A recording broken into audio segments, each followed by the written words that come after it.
Haidí Guibh, seo Ceacht Gaeilge donna hísealranganna banna mé díma bhasc agus curthaí mé is deas sa bhosca ar mar deisc. Tá fáilte rómhreis chuile gona sna hísealranganna agus an téime a bhaid a dhéanamh go maniu nó Éadaí. An gcuid seo tá tartar. Seo isce tógh mé deap beag dom héin. Bhí sagam bhí méid siú go tapad timpeall scoile dó gam lón agus ní bhfuair mé seans deoch a bheith agam. So óla mé písin. I bháid níos fearr. Níl tart orm níos mó. Agus níl ocras ar maithan airad, mar tá mé tar éis má lón a ihe. Com a bhos go lón tas bun mé dí bheith féic. Cad a bhí agam aniu, cas mé seo timpeall go bhecinn sibh. Bhí banana agus ráist agam niú mar recinn sibh agus tá na chapra ite agam thoma. Tá mé lón go béal agus ansástal am héin. Chur mé an bar má bhos go ríis mar sin agus ní sé Éadaí, ní mé gláirt faoi bhíon é nniu. Ok, well fan go bhecimid. San ofic faoi láthair, cad iad na Éadaí ecinn sibh. Ok, well ar an doras fecinn sibh má chót a dubh. Fecinn sibh mé go minic agus seo á chahabh agam. Nacha? Now, ní bhíon seo orm a riomh, seo clóca agus caihan nanonégel seoch nor bhíonn si sa sépéil. Fecinn sibh sin agus tá cothal cothal agus clóca, seo haibhis, vest haibhis, nó si sin go jazz, tá mé muid ag siú nó ag grothíocht fágam sin ar mo choras thoma. Agus cad eile tá seo agam ar an deisc seo go bheice sibh. Tá an éide scoile. Now, tás agah cad seo, chur mé má fápar as amach go bhecinn sibh. Seo bríste scoile, nó sin go jazz, bríste scoile. Is tócha gur seo léna scoile. Seo cardigan scoile, nó sin go jazz, agus an Gaeilge táir seo nó Pillarín scoile. Nó sin go háilíonn thoma agus fecinn sibh crest na scoile air. So nó chuirn tú an pillarín, agus is tócha an léna seoch le chéile, sin éide scoile na Gailíní. Mac go leor, agus nó chuirn tú bríste agus seoch le chéile, sin éide scoile na múchalaí. Now, tá rud amháin ar irí an seochas tócha an gansaí. Cá bhfuil an gansaí scoile? Níl is agam is tócha go rág mé sa hala a thorénos, tuigeann sibh cad is gansaí an. Tá gansaí an sin bhí sé rirí. A uairháin eile go bhecinn sibh éide scoile na Gailíní, bhí chuile rud agan an sin d'éide scoile na Gailíní, an pillarín, an léna agus an cardigan an trí rud le chéile. Rénos sin éide scoile. So, ar bhaid libh canúlam nuair a hagann sibh ar scoil gach maidin, cad a chaithinn sibh. Caitheann tú nó sibh a log caitheann sibh an éide scoile. So, caitheann méide scoile, hé ho mi Éadaí, caitheann méide scoile. Mise ús an neachtain, an gahan ús le neachtain éide scoile, ní chaitheann éide scoile. Chaitheann is tócha seacéad agus fecinn sibh, nó tá sé sin cosúil le léna scoile a sin má léna féin, cad eile tám feicí sibh, raithim mé síos beaglín seo bríste, agus is tócha Chris, an fecinn sibh Chris an sin Chris, agus is tócha má bríste, agus níos fuidir síos feicí sibh má bhróga, agus tucí. Tá siad a lugar ní chaitheann éide scoile. Amach libh a bheith caitheamh éide scoile agus tú ag teachtar scoile ar maidin. Well, I think capam go bhfuil siad go jazz ormh.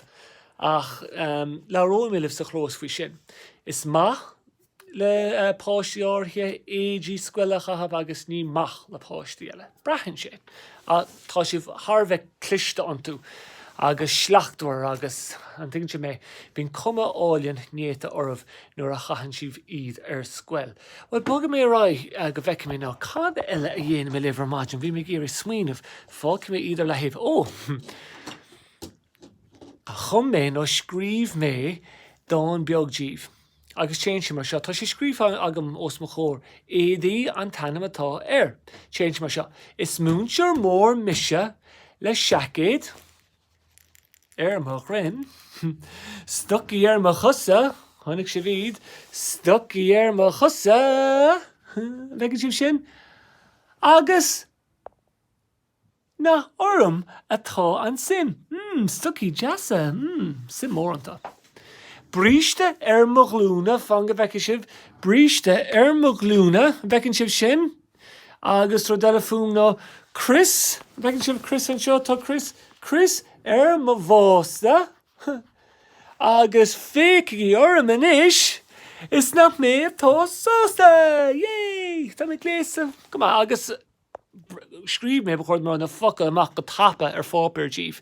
Éadaí le úsláneachtain, agus mór, is múnseir mór mise le seacaid mo ghrim, stucí mo chusa, agus na ormatá an sim, bríste mo glúna, Chris mo bhásta, féach orm inis is nach mé atá sásta, úsláneachtain mór fada, sput a grúig an sin, sput an tí bheile agus muil sa lár. Cad hapan si faoi sin, ná sin go jazz, ná gin míireacht mas maithlibh nótaí chuir le sin. Is múnseir mór mise le seacaid mo ghrim, stucí mo chusa, agus na hormatá an sim, bríste mo glúna, Chris mo bhásta, féach orm inis is nach mé atá sásta. Di. Réasúnta, dí rá mé ionach an nuaigh canna a rinne mé mo dícheal. No, fanga bheice mé, yes. Rud eile fúm ná ar maidin, chonig sibh mo cheacaid orm mo léon orm, ná neacha sibh mo chapín. Tá sé orm inis na bhfuil? Yeah, in well, ní sé guscailtí gart, mo chapín pápéir, fanga bheice sibh. Bhil sioscailtí gart inis gom, réasúnta, déanaan sé sin cúis. Inis, tá mé críicnithe go hiile is go thomláin.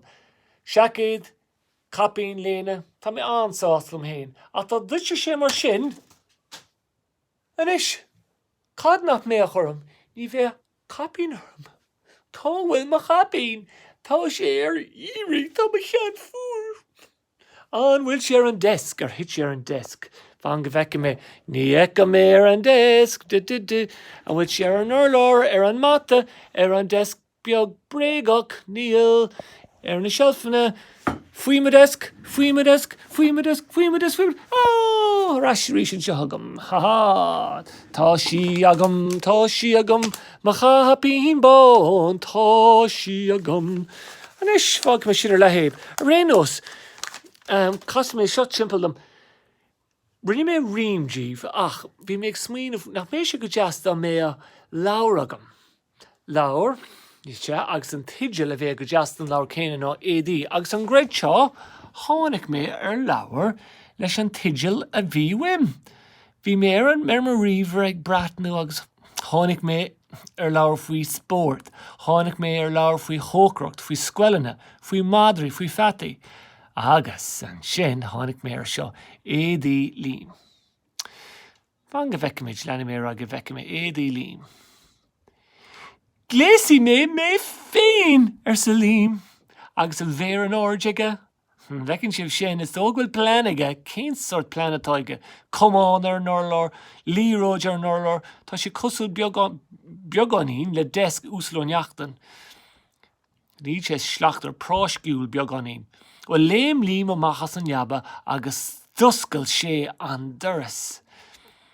Tá ga ile duine ina gola ar sesin leis héin. Ga ile chuine ina gola agus an sásta. Well tugann sé sin seanstó. Tóirt faoi phlean agus tá pleanaige. Chuir líam ar a bhríste goram. Tá má bhríste goram go deas ar sesin. Déanaí sé sin. Agus tóg sé sto fel ar an urlár. Práisc a ríis fáca ige ar an urlár. Tá sé thó práisciúil. Réití an siomra a líam. Fág an siomra néta.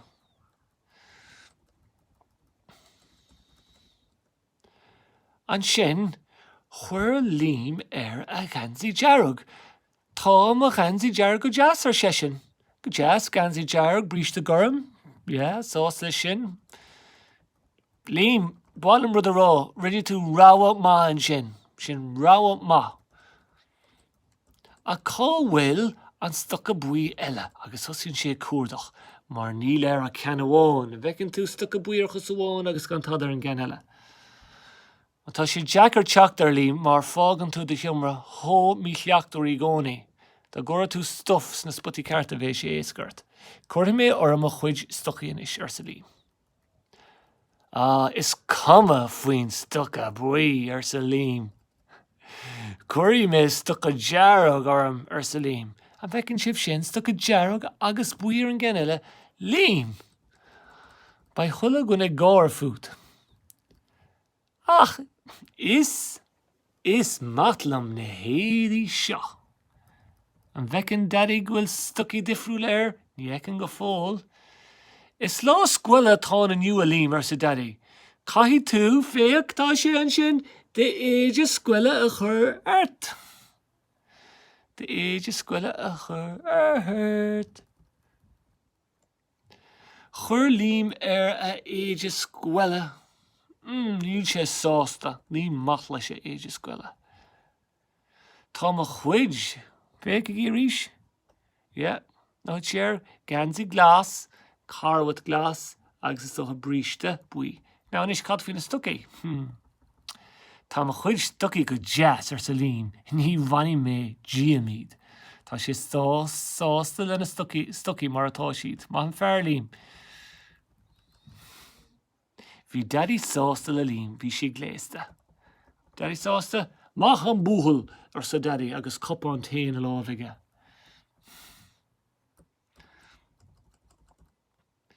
Sí síos agus it a bhricfásta ar sa daddy.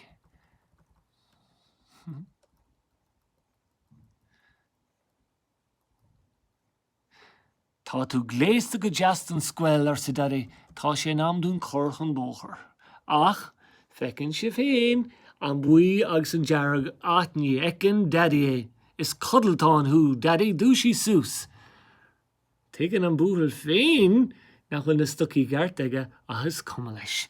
Is búthailín spríú le, smát leis an crack is tócha. Agus a ráid leo ar scuil féic agus é thó brá sásta le sin. Buí agus dearg. Neacha daddy na stocaí bhí ar lím. Agus is maith an rud na faca. Thó sásta le sin agus ag dul ar mus. Réon os a fáiste. Hahan sé sin gomórlam an gúm. Is íhannom le leabhar a dhéanaan an gúm na leabhar gaeilge. Agus tháinig mé ar níos móna an gceann sin cean nó go eile deas an agus léhim ídí Beidir an teachtain seo thugann ó Beidir ina dhí sin ríis mar ní bhaid scoile go an teachtain seo thugann. Is tó go mé tá go beagna go dtíon dearchan is, níla déana a bhagam tá brónar ach má wadra a haspáin stíomh se. Madra, woof woof, is matla madri. Flanga veki shiv. Shot Rex.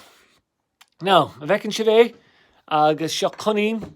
Yeah, Cunin agus stoha shot Minion. Sidejor jahais nacha. Now, Éadaí, well, cad is féidir mar ráfuhu. Níl Éadaí ar a madra. Níl Éadaí ar beher. Níl a cóta fionni yeah. Níl tádar an leid seo. An Cunin mar chuirt níl Éadaí ar a bhecinn sibh sin cóta jazz fionni. Agus a madríis cóta jazz fionni. Agus an Minion, nó linn ceart gom, Minion is a hé. No Sidejor, tá sin I cheatgan sin, ag titim tá cean tromaige, tá capi no hatamór cheanige, lóvíní, a jarga ige, tá spéclí ar cheanige, is soha gwyl cóta, gorum, le Chris jahaiser, agus bríste stocha, bríste garage, bón, ag clúda na gosa air. Well, it's each, no, an rudi enemy no, it's each shin, na rudi a bhíle taspáin agam díobh. Tá me sásan is na nearna mé dearmadar. Now, tá si dí bholach agam. Níl siad ar a murd ní smó. Cá bhfuil a madra tá si imihí bholach, an Cunin imihí bholach. Ach, an gwyfanibh cad a bhí ar na rudi a bhí ar a murd agam. An madra. An rá Éadaí ar a madra, an gwyfanibh, ní rá ar a cóta fionni féic. Ho jazz ar dai cóta fionni go jazz mawadrin. Okay, slán spot no Rex. Níl sagam cén tanna a chur at brand Beidir. An gwyfanibh an Cunin, an rá Éadaí ar an Gunin. An rá Éadaí scuil ar an Gunin. Ní rá feic ar an Gunin. Féic a hamháin an cad se an cóta fionni. Ho mín agus ho bug. Na jazz é. Na jazz an cuimil sé sin. Agus chuig nó méle a chara, Mr. Minion, féic, bing, bing, bing, bing, bing, bing, bing. An bhecinn sibh na súla sin ní rá is agam go rá mé ná é seocha dhéanamh díobh lábh sús lábh síos súla seach súla má chatar cheanige sótha cóta gom agus is tócha bróga bána. Well tá mé tácha chun an deara agus bháin mé an tatnamh as tá súla agam go maií sibh sult agus tatnamh as an seachtain séirmhaid agam an seachtain se hagan. Bheice me sibh muid sa chlós agus go nair libh lug leúnmh dé ba amsir math ag an ríise mórach. Is íhanm nóair eicem an grínig tatnamh. Tá tartar mar ríis. Is sótha ghfuil mé ag cáint an umarcha. Aber dún de bhéle bhúntear, well dúní mé a bhéle níos le jo. Ámór, sláán.